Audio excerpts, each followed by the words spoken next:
Let's talk Longlegs.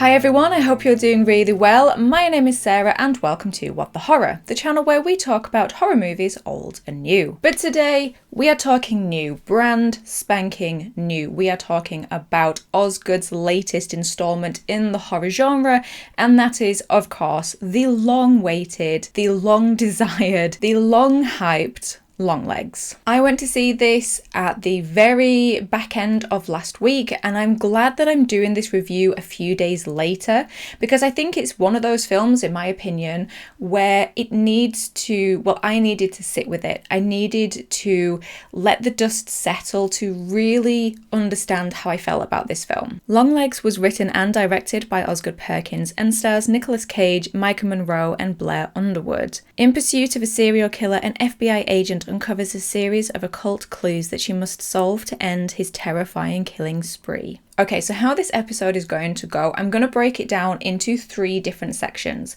I will do a spoiler-free review if you haven't seen the film yet, and I will also get into spoilers slightly at the end, so if you have already seen it, you can stick around for those. But before we really get going about talking about my opinion of the film, what I thought about it, I just want to talk a little bit about the surrounding conversation with the film, the surrounding hype, the surrounding debate and argument that is going on to do with Longlegs. So basically, Longlegs has been one of, if not the most anticipated horror film of the year. It has certainly been up there on a lot of people's lists, and it seems to be one that has piqued the interest of not only people in the horror community, but also people who are more mainstream, people who dip into horror now and again. Now, I'm all for this, any horror reaching through into mainstream and reaching new fans. I am all for this. I don't care if you dip in and out of horror or you are a dedicated every single day of the year horror fan. You know, if you're watching horror, if you're supporting horror, this is a good thing for me because I love horror, and you know, when people are watching these films, it is sending a message to the studios that people want more of this, and so hopefully we will get more of this. The marketing around this film has been some of the most exciting and interesting and creative that we have seen in quite a while. I haven't been aware of all of the marketing because in the UK we haven't had the same level of it, but I am aware that they have made the website that is in the style of the 1990s with information about the crimes and the victims and things like that. There have also been the billboards with the telephone number on it that you can ring that has, you know, a little fun aspect of it. And I am aware as well that on Letterboxd, certain reviews of Longlegs are having Mr. Downstairs appear in the comments section. So I just think that it's so incredible to see a horror film have so much money put into the marketing campaign, which doesn't always happen. It's been fun to see. And also they've been really smart with it. While they've pushed this film, while they have marketed it, while we have seen images so many places, they have never given away too much. The trailer itself, I believe, doesn't spoil anything. We don't get a look at Longlegs himself, and it just is enough to sort of whet your appetite but not give too much away.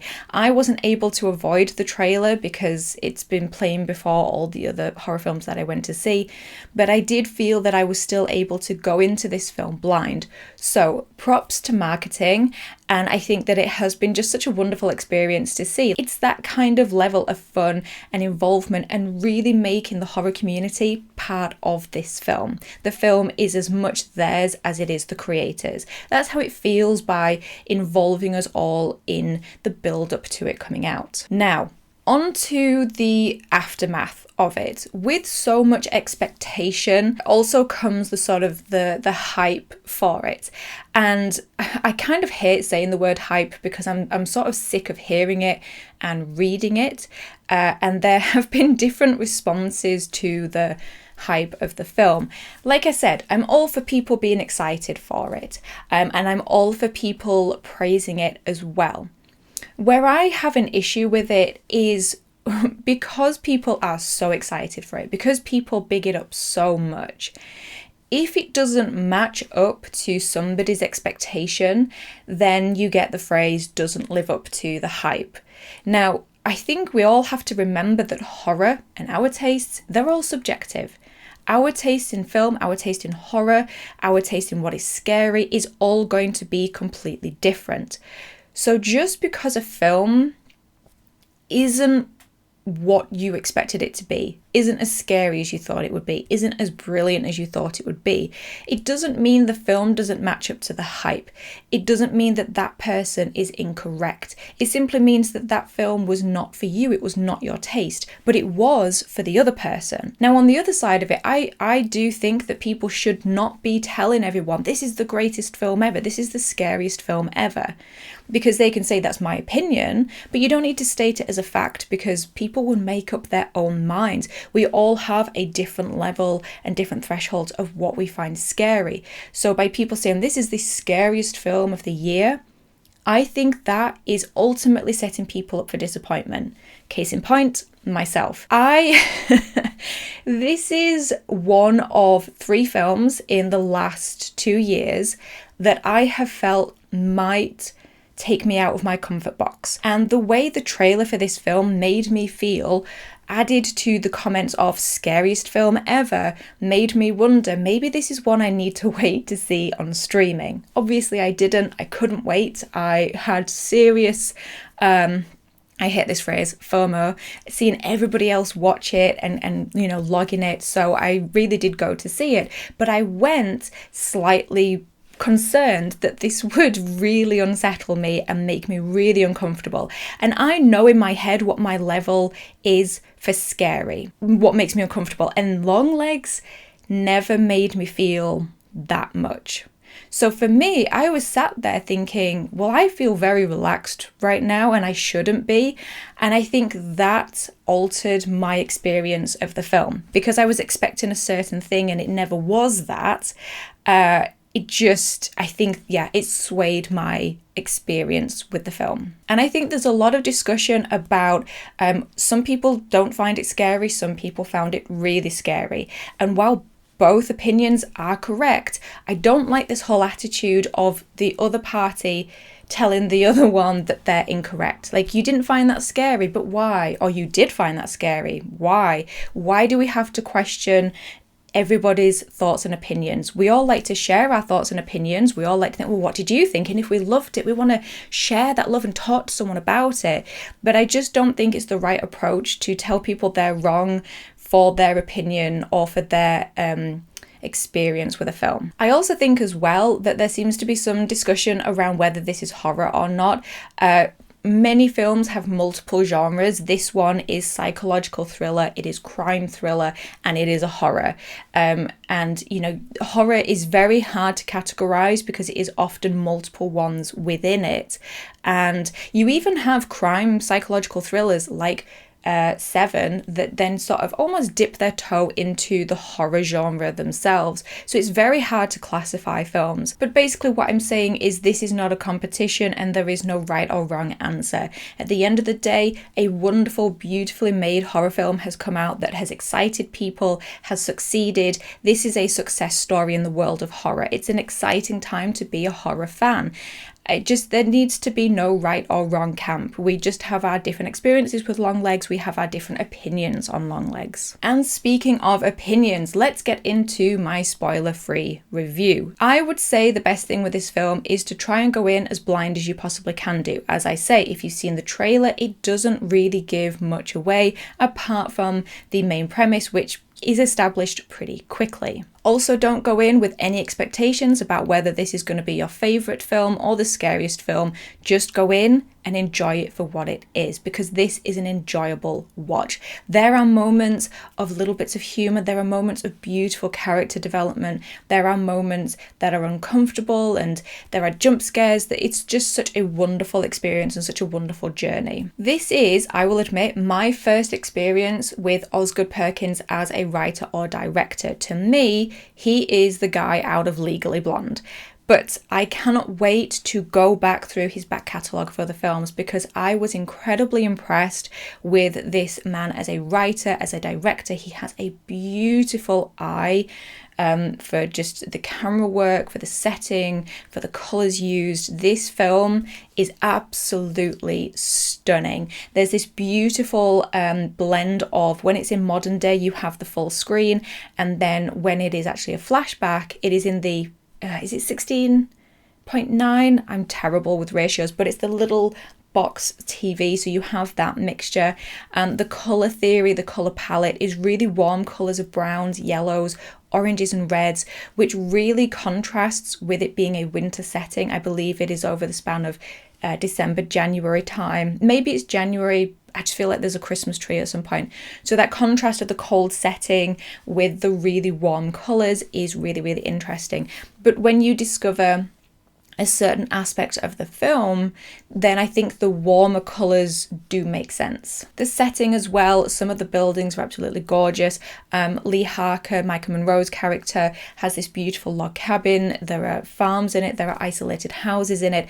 So you often have these buildings with big sprawling landscape around them, really helping to create this feeling of isolation.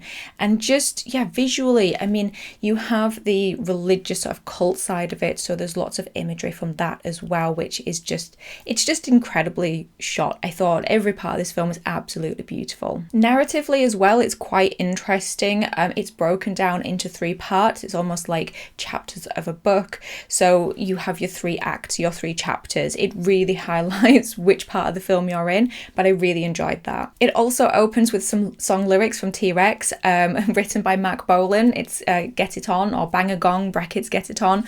So any film that opens with that, it gets points from me. I also loved that it opened with the lyrics and then it finishes with the song. One thing I forgot to mention, I just want to go back to the visuals, is for me, one source of the unease, one source of the scares from this film for me was the use of empty spaces with the camera. There's so many shots where someone is in the first 2/3 and the final third is just left empty. You know, there'll be a doorway looking through to another room.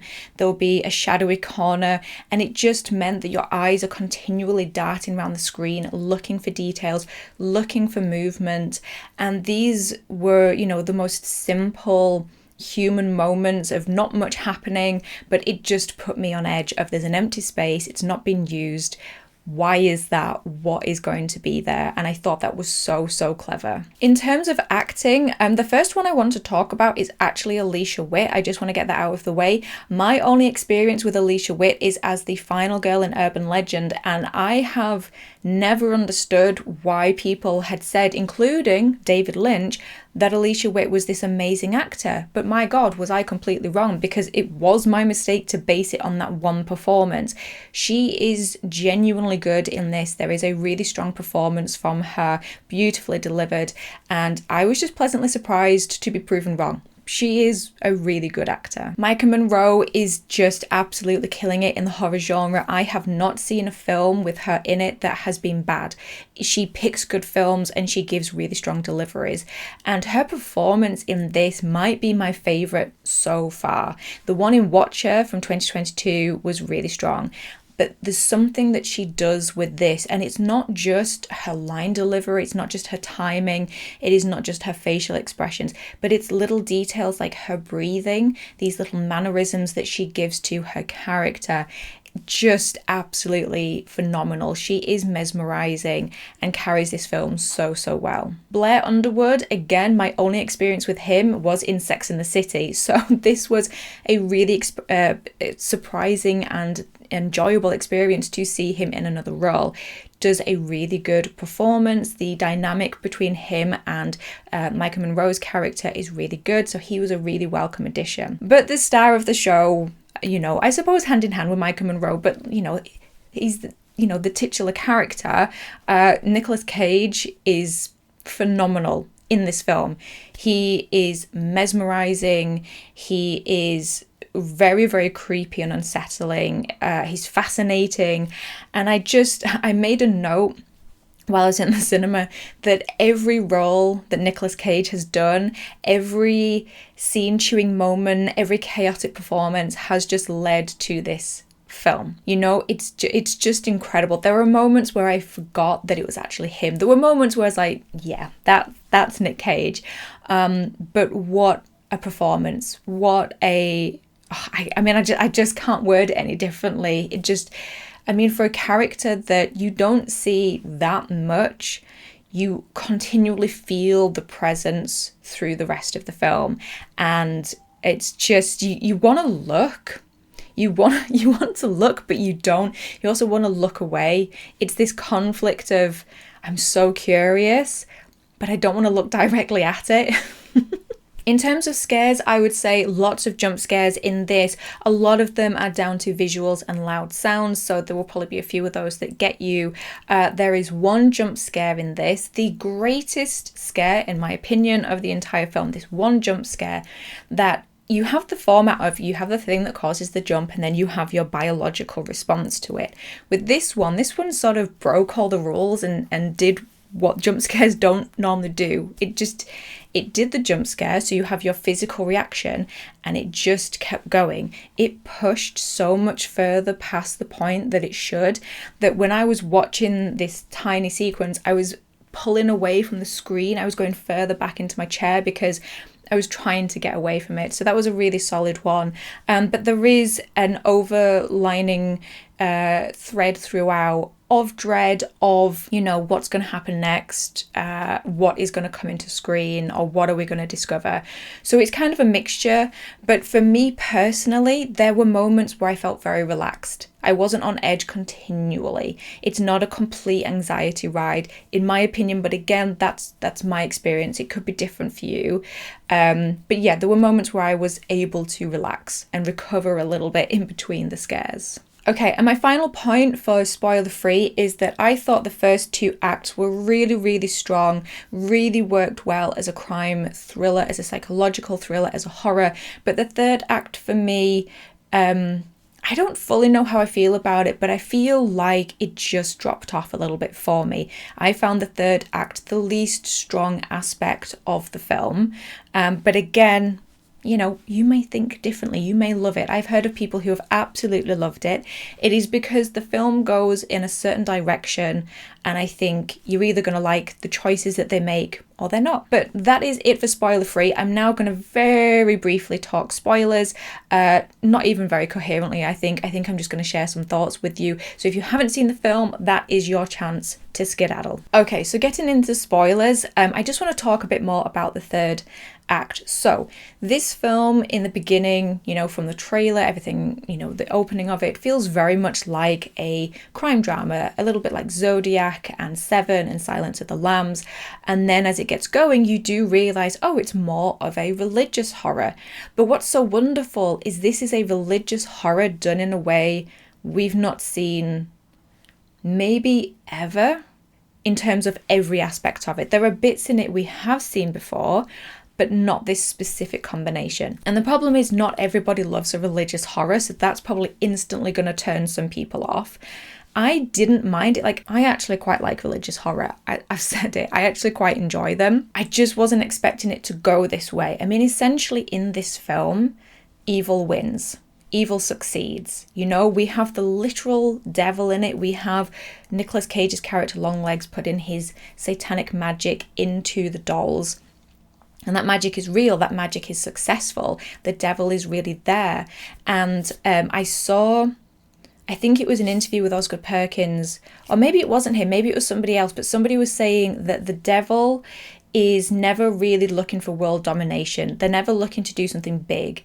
It is, the little things, the little moments, the little corruptions, the little acts of evil. And that is what this is in this film. It's these little pockets of evil, and the devil succeeds every time. I also saw that Osgood Perkins said that the ending is very much inspired and taken from Seven. He loved this bleak, nihilistic ending, and the evil has won at the end of the day. And he wanted that same feeling in Longlegs. And I think with the ending, it's one of those where a rewatch of the film, you would have a really big payoff from this, because there are so many details sprinkled around. Like, for example, when Lee Harker in the beginning is having the psychic test at the FBI and images are flashing through and she has to say a word, when she sees a triangle, or the upside down triangle, she says father. And the inverted triangle is Longlegs' symbol. It's the triangle he's trying to create. So there's all these little details hidden around. There was another one I noticed when Longlegs goes into the hardware store. On the till, on the register, there's a little sticker saying something like, my little girl, or hello little girl, something like that.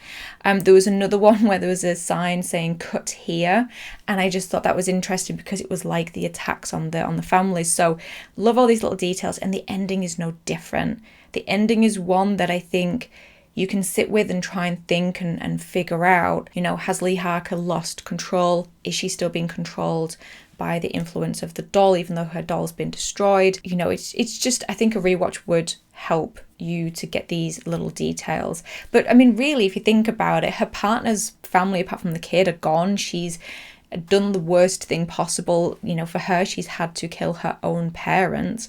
So yeah, it's pretty bleak.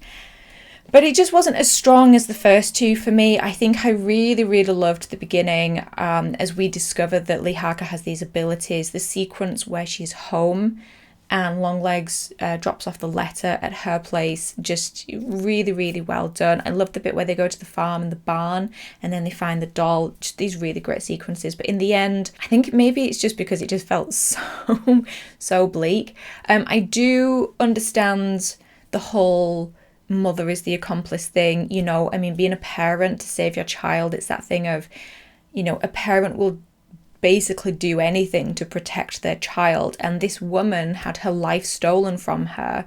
She's had to go against her morals, her beliefs, to protect her child. Her life has just been, unbearable, that she's in this almost catatonic state when she's not doing the work for Longlegs. And she says to Lee Harker, to Lee, her daughter, prayers don't help. They don't do anything. So you can see that she's asked for help. She's wanted the darkness to stop. So I think that that's such a wonderful thing of the strength of a parent to do these things to protect their child, but just, the bleakness of the reality then for the mother. And I also just want to talk a little bit about Longlegs in his the portrayal of him, like how he's delivered to the audience. There's the opening bit, how we never really see his face, and we see it from the child's perspective, so you never really see the face because the child is shorter, and then he appears in shot, and it's just momentarily, but that was a really good eerie moment. It's such a nasty feeling when you realise that Longlegs has been living in Lee Harker's home that entire time, in the basement,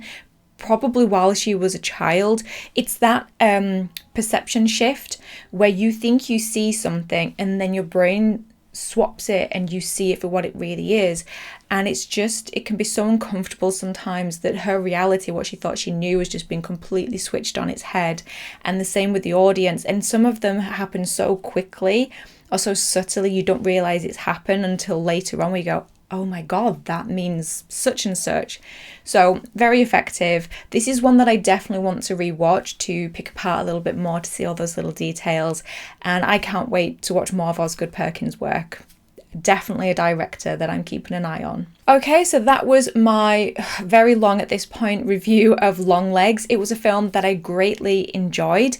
I still haven't given it a star rating yet, but I will do on my Letterboxd. If you're interested in following me on Letterboxd, there is a link to it in the description box below. But I loved this film. This is going to be up there in my top 2, top 3 horrors of the year. I don't know if it's my favourite yet, but it's going to be up there.